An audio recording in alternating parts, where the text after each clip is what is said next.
예수님께서 성경 전체를 요약해서 우리에게 전해주신 그런 요약의 말씀이다 보면 되겠습니다. 공생애를 사시는 동안에 바리새인들, 서기관들, 그 당시 율법 선생이며 율법에 목숨 걸고 살고 있었던 이 유대인들이 예수님이 하나님의 나라를 전파하는 이런 과정 중에서 예수님을 모욕하고 방해하기 위해서, 복음 전파를 방해하기 위해서 지금 논쟁을 지금 일으킨 상황입니다. 당시 이스라엘 백성들, 특히 유대인들은, 바리새인과 사두개인들은 613가지가 되는 율법을 모세오경에서 축출을 해내가지고 248가지는 하라, 365가지는 하지 마라, 이렇게 어마어마한 법률 조항을, 율법 조항을 만들어서 무엇이 더 중요하냐, 무엇이 더 우선이냐 하는 이런 논쟁을 한참 할 때입니다. 모임은 이 613가지가 너무 많은데 이 중에서 제일 중요한 건 뭘까? 막 이렇게 논쟁을 하던 그런 상황입니다. 근데 예수님이 갑자기 나타나신 거죠. 갑자기 나타나셔서 능력을 행하시고, 또 서기관과 바리새인들이 율법에 질문을 하게 될 때 너무나 대답을 지혜롭게 잘 하시는 거예요. 한마디로 너무나 똑똑해. 랍비보다 더 똑똑해. 너무 지혜롭고. 그러니까 그 랍비 중에 한 사람이 평상시 자기들이 논쟁하고 있었던 613가지 중에 무엇이 가장 중요할까? 무엇이 가장 우선될까? 하는 그런 고민을 하며 논쟁을 하는 그런 중에 있었기 때문에 이 정도 지혜롭고 이 정도의 훌륭한 답변을 할 정도 분이면은 혹시 이 답도 알고 있지 않을까? 이렇게 기대를 갖고 지금 정말 진짜 궁금해서 한 수 가르쳐 달라고 이렇게 질문을 하는 거예요. 여러분 인생 살다가 지혜로운 사람 만나면 상의를 해요. 제발 좀 무식하게 혼자 하다가 망하지 말고, 뭔가 옆에 똑똑한 사람이 있고 인생의 멘토가 될 만한 사람이 있으면 상의를 해야지. 그냥 부족한데도, 미련한데도, 알지 못하는데도 자기 방식, 자기 뜻대로 하다가 다 망하고 망치는 그런 인생이 되면 안 된단 말이에요. 그 당시 랍비는 상당히 지혜로웠던 거죠. 그리고 마음이 열려 있었던 거예요. 그러니까 예수님이 참 지혜로운 대답, 우리가 지금까지 수십 년, 수백 년을 무엇이 가장 중요하고 무엇을 가장 우선시해야 되는지 결론을 못 내리고 지금 논쟁하고 있는 이런 상황을 정리하고 싶어서 이제 물은 거예요. 이렇게 정리되지 못하고, 그리고 다 지킬 수도 없는, 다 외울 수도 없고 다 기억할 수도 없는 너무나 많은 조항을 가지고 스스로를 괴롭히고 있었던 이런 유대인들이었던 거죠.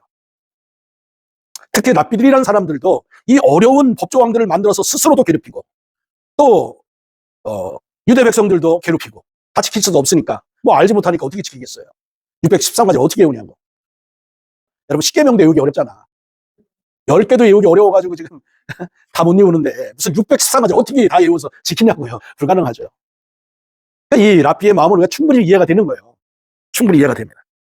예수님께서 정말 촌철살인이죠. 딱 두 가지로 613가지 모세 오경을 그냥 나아가서는 성경 66권을 전부를 요약해서 한 번에 말씀해 주신 거예요. 딱 두 가지야. 첫째, 둘째. 여러분 성경이 말하는 가장 중요한 것이 무엇일까? 이겁니다. 딱 이거예요. 첫 번째가 이거예요. 제일 중요한 거. 성경 66권 다 몰라도 이것만 알면 돼요. 오늘부터 이거 암송하기 바랍니다. 자, 한번 읽어봅시다. 다 같이. 마음을 다하고 목숨을 다하고 뜻을 다하고 힘을 다해서 하나님을 사랑해야 됩니다. 이게 신앙생활이에요. 이렇게 하면 되는 거예요. 신앙생활. 더 바랄 것도 없어요.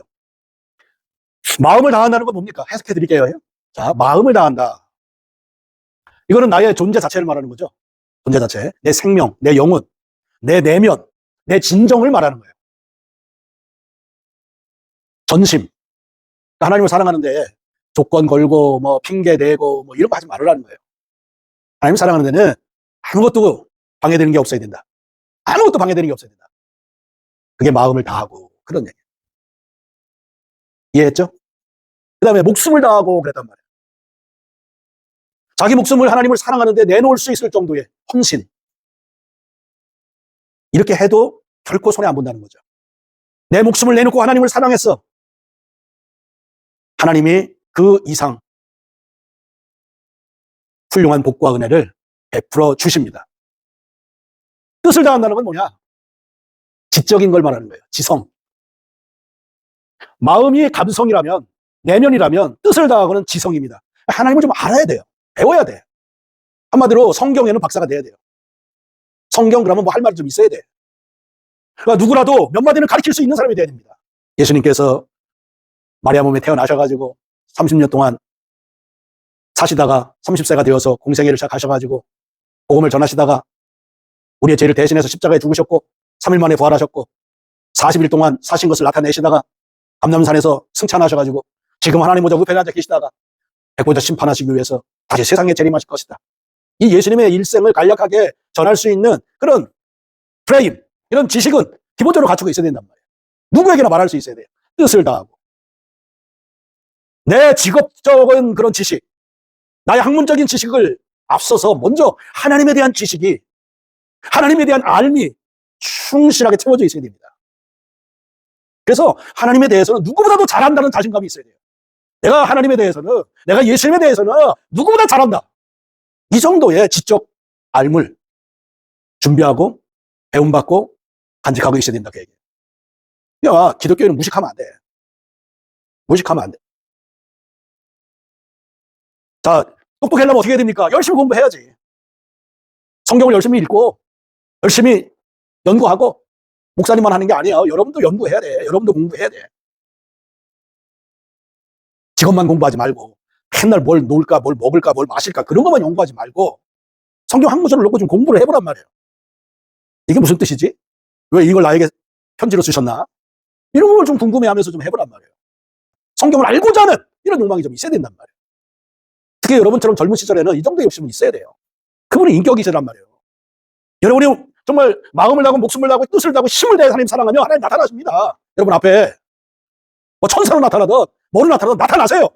음성도 들려주시고 다 하십니다. 목사님이 소자야 하는 소리 들었대잖아. 나 음성 직접 들었어. 주님의 음성을 직접 들었다니까. 음성도 들려주시고 모양도 보여주시고 얼굴도 보여주시고 직접 만나실 수도 있고 천국에 직접 갔다 올 수도 있고 지옥도 경험할 수 있고 얼마든지 영적 세계를 마음껏 경험할 수 있는 문이 활짝 여러분에게 열려 있단 말이에요. 이 철의 총각일 때. 뭐 이렇게 시간을 뺏기고 있냐 말 도대체.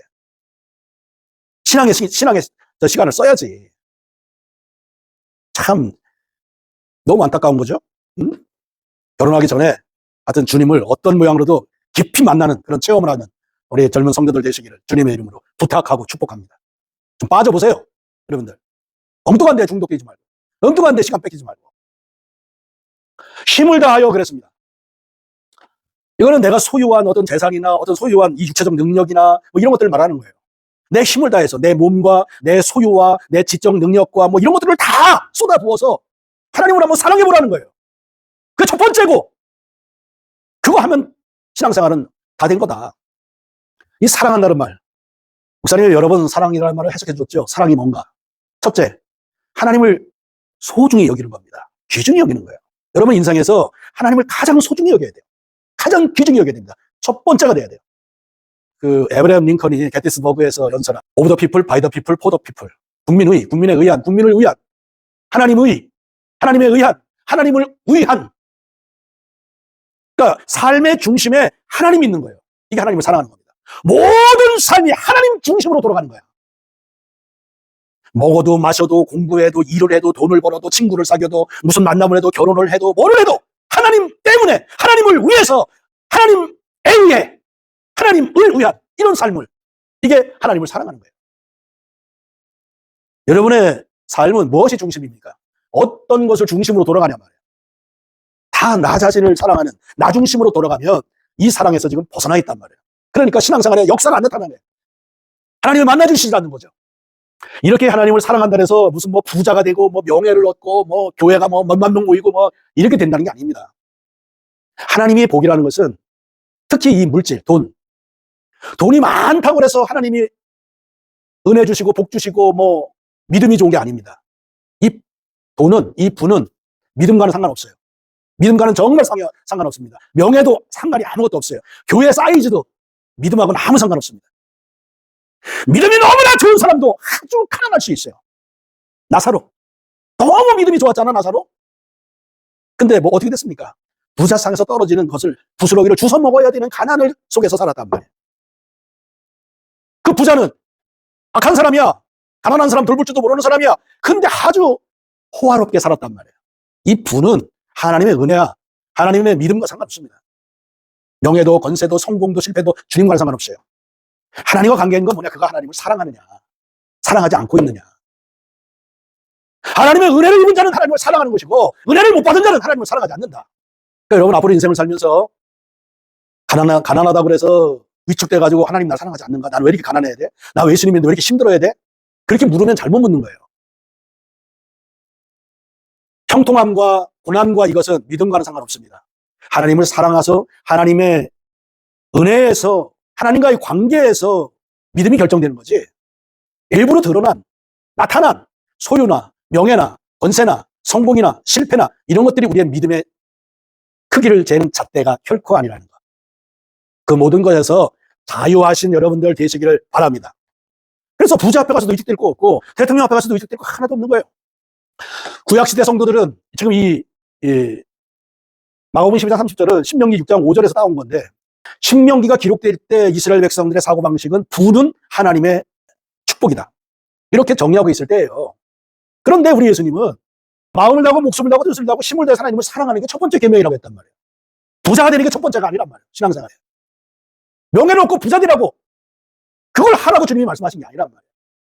만약에 하나님의 은혜의 첫 번째가 부라면 너희는 모두가 어떻게든지 부자가 되어라, 돈 많이 벌어라, 이렇게 했을 거예요. 믿음이 좋은 내가 돈을 주겠다, 예수님이 이렇게 했을 거예요. 근데 그게 아니란 말이에요. 바울 결혼도 안 했죠. 재산도 하나도 없죠. 맨날 두드려 맞기나 하고 감옥에 나가고 맨날 굶고 잠 못 자고. 근데 바울을 실패했다고 합니까? 가장 신앙에 성공한 사람이란 말이에요. 여러분, 신앙생활의 성공 실패는 세상에 보이는 세상 사람들이 잣대를 대고 있는 그 기준이 아니란 말이에요. 그래서 신비스러운 거예요. 주님과 나만의 그 신비한 관계란 말이에요. 그래서 하나님을 사랑한다는 것은 첫 번째 가장 소중히 여기는 것이고, 두 번째 하나님 중심으로 인생이 돌아가는 거예요. 내 인생은 하나님 중심으로 돌아가. 오브 더 갓, 바이 더 갓, 포 더 갓. 세 번째 하나님을 신뢰하는 거야. 하나님을 믿는 게 사랑하는 거예요. 얼마큼 믿어야 됩니까? 예전에 같은 경우는 맨날 병들어가지고 아파. 그래도 하나님이 나를 사랑하고 계시다. 여기가 사랑하는 거예요. 이게 신뢰하는 거예요. 병에 걸려도 몸이 아파도 하나님은 나를 사랑하신다. 그럼에도 불구하고 나를 사랑하신다. 이 신뢰, 이게 하나님을 사랑하는 것이고, 이게 믿음이에요. 그 다음에 하나님을 사랑한다는 건 뭐냐? 마지막 네 번째는 하나님께 순종하는 겁니다. 하나님이 하라고 하면 하고 하지 말라고 하면 멈추고, 그게 사랑하는 거예요. 근데 하나님이 하지 말라는 거는 굳이 하고, 하라는 거는 아주 그냥 대놓고 안 하고. 사랑은 대뿔 무슨 하나님을 미워하는 거지. 사랑은 사랑하는 사람의 말을 들어주는 거예요. 그러니까 순종이 사랑이에요. 하나님을 사랑하되 진실로 사랑하는 사람은 하나님의 모든 것이 좋은 거죠. 뭐를 줘도 좋은 거예요. 병을 줘도 좋고, 실패를 줘도 좋고, 가난을 줘도 좋고, 감옥을 줘도 좋고, 매를 줘도 좋고, 뭐 혼자 살아도 좋고, 결혼해 살아도 좋고, 하나님이 주시는 건 다 좋은 거예요. 왜냐? 그 하나님은 선하신 분이시고 사랑 자체이신 분이시기 때문에. 자, 그 다음에 두 번째는 뭡니까? 둘째는 이것이니 내 이웃을 내 자신과 같이 사랑하라. 이보다 더 큰 계명은 없다.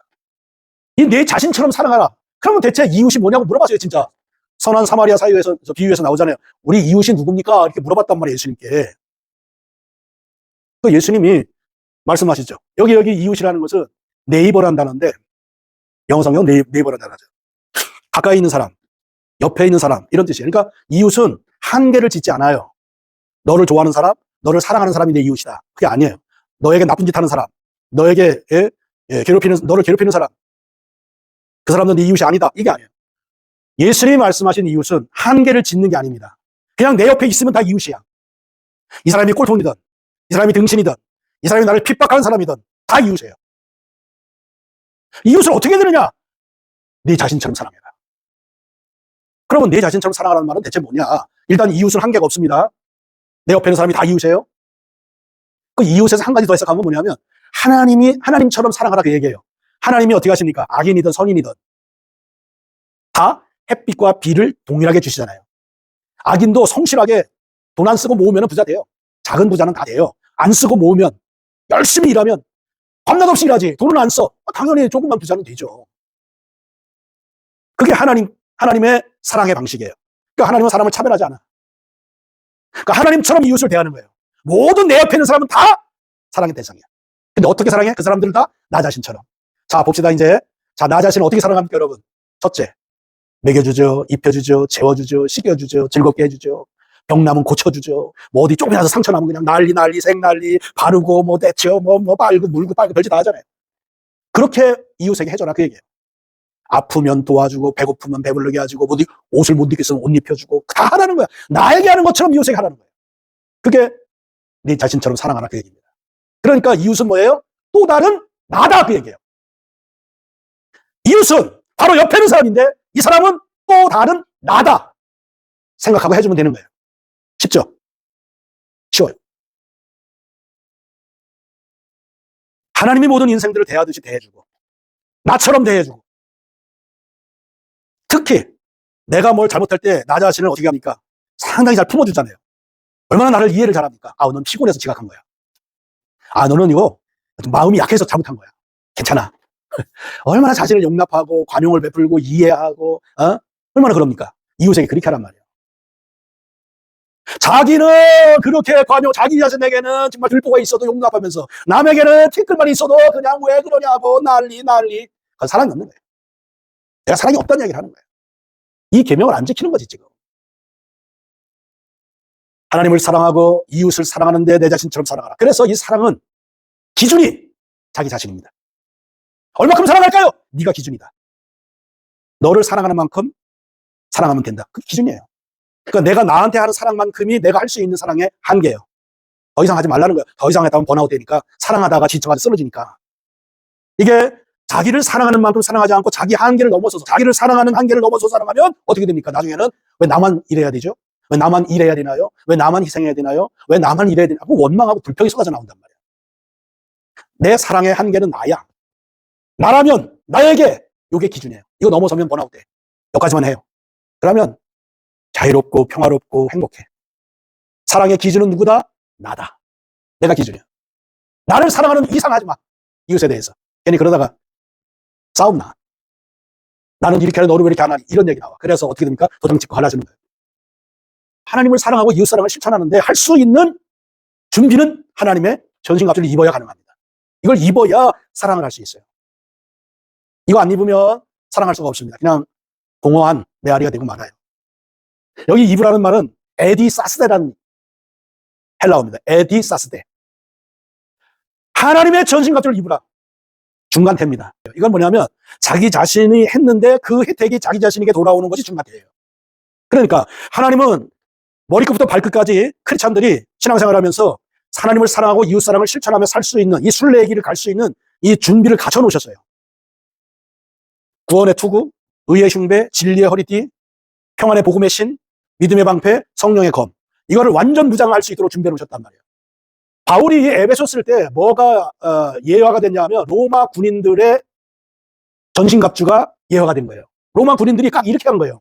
구원의 투구 쓰고 방패 들고 검 들고 그다음에 신발 신고 그다음에 갑주 입고 허리띠 띠고, 이게 로마 군인들의 풀무장이었던 것입니다. 그거를 보고 바울이 하나님의 전신갑주란 말한 거예요. 여기 입으라 중간태라고 했습니다. 중간태면서 능동태예요. 내가 입어야 되는 거예요. 하나님은 전신갑주를 구원의 투구부터 진리의 띠, 의의 흉배, 성령의 검, 방패, 신발 다 준비해놨어요. 그걸 다 입어야 된다고 내가 주워가지고. 그래서 능동태로 되어 있는 거고 중간태로 되어 있어요. 여러분, 출근할 때 출근복 다 입죠? 학교 갈 때 교복 다 입죠? 예수 믿는 사람은 전신갑주가 출근복이란 말이에요. 출근복을 안 입고 그냥 무장도 안 하고 멀쩡히 나가고 어떻게 됩니까? 사방에서 마귀의 공격에 그냥 픽픽 쓰러지고 피투성이 되고 막 난리 나는 거죠. 여러분, 전신갑주 안 입고는 마귀를 이길 수재간이 없습니다. 그렇잖니. 100점 100패야. 그래서 하나님께서 일어나자마자 바로 뭘 해야 되느냐? 전신갑주 먼저 입는 출근복을 갖춰야 된단 말이에요. 그게 뭐냐? 말씀과 기도로 준비하는 거예요. 여러분, 눈 뜨자마자 말씀 한 구절은 반드시 암송하기 바랍니다. 그리고 간단히 기도하세요. 하나님, 전신갑주 입혀주시옵소서. 제가 전신갑주 있습니다. 오늘 영적 싸움에 승리하겠습니다. 예수님 이름으로 기도합니다. 이게 전신갑주 입는 거예요. 이게 우리의 출근복이에요. 아멘. 반드시 해야 됩니다. 잊어먹지 말고. 목사님 오늘 아침에 전신갑주 입고 나왔어요. 일어나자마자 10편, 1편, 10편, 24편, 10편, 121편 암송했고, 찬송가 323장, 445장, 488장 찬송가, 그리고 기도했습니다. 전신갑주 완전 무장하고 나왔어요. 여러분의 출근복은 화장하고 옷 입고 그게 아니란 말이에요. 전신갑주 입는 것이 여러분의 출근복이란 말이에요. 준비하고 나가시기 바랍니다. 그래야 직장에 가든 학교에 가든 승리하게 되는 거예요. 아우라를 눌러버리든 영역을 눌러버리든 뭐로 해도 다 싸움에서 이기는 거예요. 전신갑주 안 입고 나가니까 그냥 막 이 한마디에 펄주덩 죽어버리고 저 한마디에 그냥 상처받아서 막 이리 찢기고 저리 찢기고 막 방패도 안 가져갔으니 막 던져지는 막 말들에 막 상처가 막 나는 거죠. 우리 예수님 마태복음 4장에서 마귀가 명예를 유혹하죠. 먹는 거 가지고 유혹하죠. 생명 가지고 유혹하죠. 그럴 때 예수님 어떻게 하십니까? 전신갑주를 딱 입고 계시니까 기록되었으되 성령의 검으로 사람이 떡으로만 사는 게 아니라 하나님 입에서 나오는 말씀으로 사느니라. 하나님께만 경배하라. 마귀야 물러가라. 딱 세 가지를 끝내잖아요. 우리의 무기는 말씀이에요. 성령의 검. 이걸 써야지. 이걸 안 쓰고 그냥 마귀가 공격하는 대로 다 받아들이고 그냥 상처받으니까 영이 그냥 막 저녁에 가면 그냥 막 피투성이 돼가지고 막 죽겠네. 아이고 죽겠네. 하나님은 어디 계신 거요? 예수님은 어디 계신 거요? 이렇게 헤매는 거예요. 아까 이브라는 에디사스인데 이거는 치아라는 아날라베테란다는데 이 아날라베테는 뭐냐면 마귀가 막 공격해 올 때 바로 검을 잡고 바로 방패를 지불하는 명령입니다. 치아라. 한마디로 이거는 전쟁에 바로 나서서 사용해라. 무기를 사용해라 그 얘기예요. 이브라는 뭡니까? 준비하라는 거고 치아라는 겁니까? 사용해서 싸우라는 얘기예요. 예수님처럼 사람이 떡을만 사는 게 아니라 하나님이 원하는 말씀으로 사느니라. 한마디만 하면 마귀가 어떻게 합니까? 깨갱하고 도망간단 말이에요. 깨갱한단 말이에요. 마귀야 물러가라! 물러간단 말이에요. 하나님은 섬기고 하나님은 사랑하라 하였다. 마귀가 물러간단 말이에요. 피하라. 말씀을 사용해라 그 얘기예요. 방패를 사용해라 그 얘기예요. 아니 입었어. 아까 입으라고 했으니까 입었어. 근데 멍하니 쓰지도 않고 사용하지도 않고.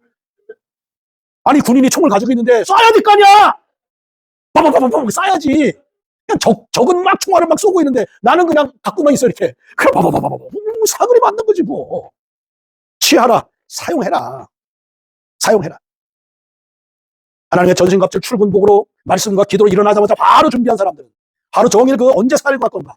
언제 말씀을 쓸 건가? 언제 방패를 쓸 건가? 언제? 그러니까 여러분 구원의 투구, 구원의 복음을 확실히 갖고 의의 흉배, 하나님의 의를 힘입어. 그다음에 진리의 띠, 진리를 사용해. 평안의 복음의 신, 항상 마음은 평안으로 무장돼 있어. 그리고 이 손에는 성령의 검, 말씀이 항상 준비돼 있어. 그리고 믿음의 방패, 믿음이 항상 준비돼. 그러니까 믿음을 사용하고, 진리를 사용하고, 말씀을 사용하고, 의를 사용하고, 구원의 능력을 사용하고, 믿음을 사용해서 전신갑주를 입고 승리하란 말이에요. 싸워서 승리하란 말이에요. 입고만 있지 말고. 에? 믿음도 쓰고, 의도 쓰고, 진리도 쓰고, 말씀도 쓰고, 평안의 복음도 쓰고. 항상 여러분의 마음이 평안해야 됩니다. 그래야 이게 준비된 상태인 거예요. 평안은 예수 믿는 사람들이 지금 영적 싸움이 준비되어 있다는 사인이에요. 마음이 불안하고 근심이 있고 우울하고 그러면 지금 이거 전신갑주가 입고 있지 않은 거예요. 준비가 안 돼 있는 거예요, 지금.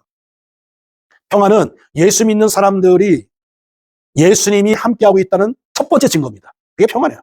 그러니까 요한복음 14장 27절에서 평안을 너에게 남겨주겠다. Peace I leave with you. My peace I give you. 나는 너희에게 평안을 남겨주고 가겠다.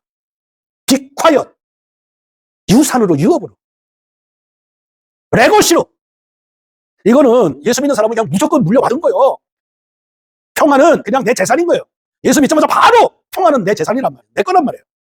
누려야지. 왜 마음이 불안하게 두냐고. 왜 마음이 두려움을 떨게 하냐고. 왜 우울해하냐고. 왜 공황 상태에 엉뚱한 이런 데 빠지냐고요.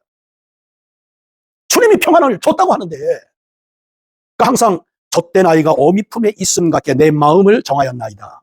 항상 마음이 편안하고 평안이 있어야 언제든지 마귀가 공격해 올 때 전신갑주를 사용해서 영적 싸움에 승리하는 그런 믿음의 삶을, 승리의 삶을 살 수가 있게 되는 것이에요.